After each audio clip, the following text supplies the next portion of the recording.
3:47 local time. Isfahan, Iran. The city is dark. The ancient minarets of the Naqshi Jahan Square stand silent against a moonless sky. Beneath them, 600 feet underground, something is moving. Inside hardened bunkers carved into the Zagros foothills south of the city, Iranian Revolutionary Guard Corps technicians are running pre-launch sequences on the most capable ballistic missile system in the Iranian arsenal. Liquid-fueled Shahab-3 derivatives on fixed launchers. Solid-fueled Fatah-1 hypersonic glide vehicles on concealed rail-mobile platforms. Precision-guided cruise variants of the Pave family. Terrain-following, GPS inertial dual nav, sub-3 meters CEP. They have been waiting for the authorization code since 2:10. It arrives at 3:51.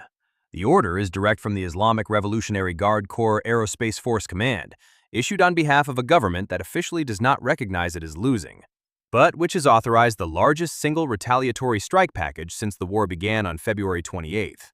At the same moment, 500 nautical miles to the west, somewhere above the eastern Mediterranean at 38,000 feet, a flight of 4 Israeli F-35 Ayadir multi-role stealth fighters, designated Iron Arrow Flight, is holding at max endurance orbit, waiting on one word from Kyria headquarters in Tel Aviv. The word comes at 03:53. Iron Arrow lead rolls inverted and dives northeast. The other 3 aircraft mirror the brig. Each Adir carries a combination of Rampage supersonic air-to-ground missiles and Spice 2000 GPS/EO guided penetrator bombs. Standoff range engagement. Isfahan is 80 nautical miles from their planned release point. They will never enter Iranian airspace. Simultaneously, in the Red Sea, the USS Harry S. Truman Carrier Strike Group is already at flight quarters. On the flight deck, 8 FA-18E Super Hornets sit loaded with AGM-158 JASSM extended-range cruise missiles. These are the deep strike assets. Range, 575 nautical miles. They will reach Isfahan from the south, while the F-35Is strike from the west. 2 vectors, 1 target complex. At 4:01 local, Iron Arrow Flight begins its Rampage release sequence. The Rampage is not a drop-and-forget weapon. It is a powered, supersonic, GPS/INS guided standoff missile with a bunker-penetrating warhead. Each missile accelerates to Mach 2.3 immediately after release, terrain following at 30 feet above the desert floor for the final 40 kilometers, then pitching up for a steep terminal dive into the reinforced concrete access shafts of Isfahan's underground complex. 8 missiles in the first salvo. All 8 acquire their targets within 3 seconds of release. 4:04:30, first impact. The surveillance feeds inside the IAF command center in the Negev show the thermal bloom simultaneously on 2 screens, a SIGINT satellite pass and an RQ-4 Global Hawk at 60,000 feet. The explosions are not on the surface. They are beneath it. The ground above the target grid heaves, a slow pneumatic pulse, as the overpressure from 6 penetrating warheads vents through the access shafts in jets of fire and vaporized concrete. The reinforced roof of the missile storage annex, designed to withstand 2,000-pound conventional strikes, fails against sustained penetrator impact from converging approach angles.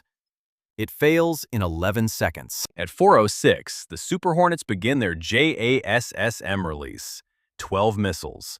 Each one drops, acquires GPS lock, lights its turbofan, and begins a low, slow, silent transit across 500 nautical miles toward targets the Iranians believed were invulnerable.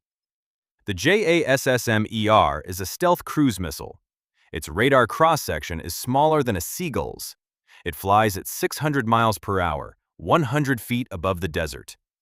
Iranian S-300 PMU radar systems, already degraded by 17 days of SEAD operations, detect 3 of the 12. 3 are engaged, 2 are destroyed. 10 JASSM-ERs reach Isfahan.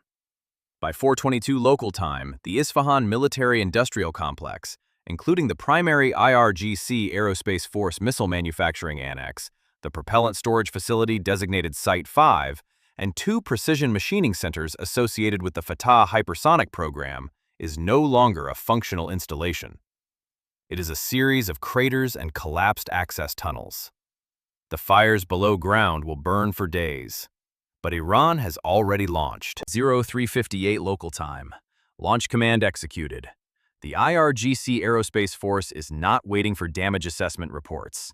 The authorization code that arrived at 3:51 triggered a pre-sequenced multi-domain launch package that the IRGC had been preparing for 48 hours. The sequence is designed to saturate multi-layer air defense architectures across 3 simultaneous threat axes. Axis 1. Israel. 43 ballistic missiles. Mix of Shahab-3 medium-range and Fatah-1 hypersonic glide vehicles. Target packages include the Nevatim Air Base in the Negev, the operational home of the F-35I squadrons, Ben Gurion Airport's southern apron, and the Kiryat Defense Headquarters in central Tel Aviv. The Fatah-1 is the missile the Israeli Arrow 3 system was not designed for. It flies at Mach 13. It maneuvers in the terminal phase. It does not follow a predictable ballistic arc. The Arrow 3 battery at Palmachim engages 4 inbound Fatah-1 vehicles. 2 are intercepted. 2 are not. At 4:12, 2 hypersonic warheads reach Israeli territory. One detonates above its target in a contact-fused airburst over the northern Negev. Infrastructure damage is assessed as significant. No further details released by IDF spokesperson at time of broadcast. The second warhead, aimed at the Nevatim flight line, is intercepted at 14 kilometers altitude by an Iron Dome Tamir interceptor on the outer defense ring. The intercept is successful. The debris field scatters across a 5-kilometer radius in the desert. Axis 2. U.S. military bases, Gulf region. 18 cruise missiles. Pava class, terrain following, subsonic. Target packages include Al Udeid Air Base in Qatar, the largest American air installation in the Middle East, and the forward operating base at Al Dhafra in the UAE. Simultaneously, 34 Shahed 136 loitering munitions are launched in 3 echelons, timed to arrive alongside the cruise missiles and overwhelm CIWS point defense systems through saturation. The Combined Air Operations Center at Al Udeid has been tracking the launch since 4:03. The early warning data comes from SBIRS satellite constellation. Infrared launch signature detected in southern Iran at 4:01:14, correlated with ground radar returns at 4:02:50. By the time the first Pava-class missile crosses into Qatari airspace, 5 Patriot PAC-3 batteries are already in engagement mode, and 4 F-15E Strike Eagles are airborne on combat air patrol. 11 of the 18 cruise missiles are intercepted by Patriot. 4 are shot down by F-15E AIM-120 AMRAAM engagements at long range. 3 reach the Al Udeid perimeter. 2 are destroyed by Phalanx CIWS at distances under 2 kilometers. 1 impacts the outer taxiway. 1 missile reaches Al Udeid. The Shahed echelons are handled differently. Electronic warfare aircraft, E/A-18G Growlers operating from the Truman, begin GPS jamming and data link disruption at 4:08. 18 of the 34 Shaheds lose navigation coherence and spiral into empty desert. The remaining 16 press the attack. CIWS engagements are continuous for 4 minutes. 12 are destroyed. 4 impact structures on the base perimeter. Axis 3, Lebanon, Hezbollah. At 4:15, Hezbollah's Radwan force in southern Lebanon executes what its command calls its largest single-day attack package, 83 rocket and anti-tank missile engagements against Israeli border towns and military positions. Kornet ATGMs strike Israeli armor in the border corridor. BM-21 Grad salvos land in the Galilee. Drone teams, Mirsad-class tactical UAVs, penetrate 9 kilometers into northern Israel before Iron Dome engagements bring them down. Israel's response is immediate and asymmetric. F-16s from Ramat David Air Base are already wheels up. By 4:30, strikes are being executed against Hezbollah command infrastructure in the southern Beirut suburbs and the Bekaa Valley. The IDF simultaneously announces it is establishing a 30-kilometer security zone inside Lebanese territory, an operational buffer against the Radwan force that will require ground maneuver to sustain. The ground invasion clock is ticking. Back in Washington, it is 20:58 Eastern Time on March 25th. The National Security Council is already convened in the Situation Room. The president has been briefed on the Isfahan strikes, assessed as successful by CENTCOM and the IAF. He has also been briefed on the Iranian retaliation, assessed as the most sophisticated multi-axis launch package Tehran has executed since the war began. White House Press Secretary Caroline Leavitt is direct in the briefing room at 9 a.m. the following morning. The president, she says, will unleash hell if Iran does not come to the table. The Strait of Hormuz remains effectively closed. 2,000 vessels are stranded.